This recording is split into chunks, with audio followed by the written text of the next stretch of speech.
ఈ విషయాలను జాగ్రత్తగా వినండి.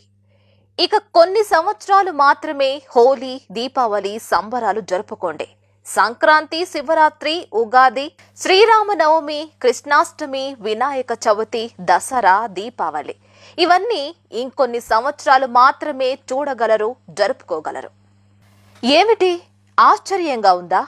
నేనెందుకు ఇలా అన్నానో తెలుసుకోవాలనుకుంటున్నారా? అయితే వినండి.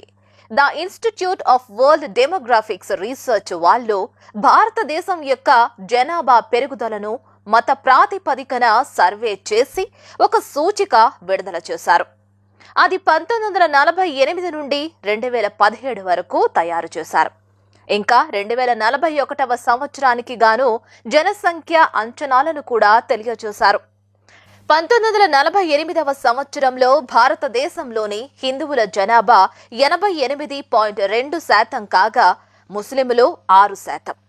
1951వ సంవత్సరంలో హిందువుల జనాభా 84.1% కాగా ముస్లింలు 9.8%. 2011వ సంవత్సరంలో హిందువుల జనాభా 73.2% కాగా ముస్లింలు 22.6%. 2017వ సంవత్సరంలో హిందువులు 68.6% కాగా ముస్లింలు 27.2%. 2021వ సంవత్సరంలో హిందువులు 65.7%, ముస్లింలు 32.8%గా అంచనా వేశారు.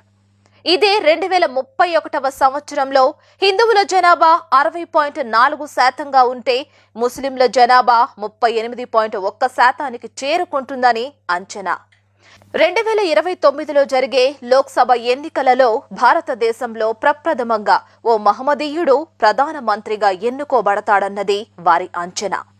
2037వ సంవత్సరంలో హిందువుల జనాభా 55%కి తగ్గి ముస్లింలు 43.6%కి చేరుకుంటారు అని చెబుతున్నారు.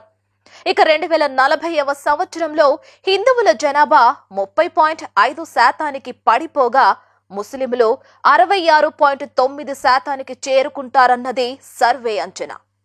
ఇక 2041వ సంవత్సరానికి భారతదేశంలోని హిందువుల జనాభా 11.2%కి దిగజారి ముస్లింలు 84.5%కి చేరుకుంటారన్న భయంకర నిజాన్ని the institute of world demographics research తెలియజేసింది.